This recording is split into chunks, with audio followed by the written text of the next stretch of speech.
काय मग आयांनो, तुमच्या घरातल्या पण छोट्या राजकुमार राजकुमारीला दुधी भोपळा आणि पत्तागोबी खायला आवडतं का? नाही ना?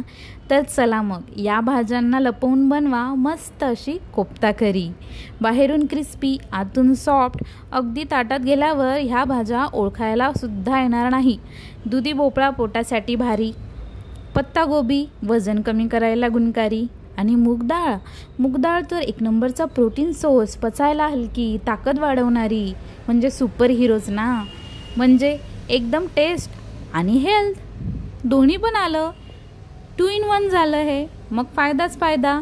चला मग तुम्ही ही कोफ्ता करी नक्की बनवा, तुमच्या लहानग्यांना खाऊ घाला आणि तुम्हीही ट्राय करा. या भाजीची पूर्ण रेसिपी मी डिस्क्रिप्शनमध्ये दिलेली आहे, तर प्लीज डिस्क्रिप्शनमध्ये जाऊन पूर्ण रेसिपी बघा आणि भाजी ट्राय करा. Thanks for watching.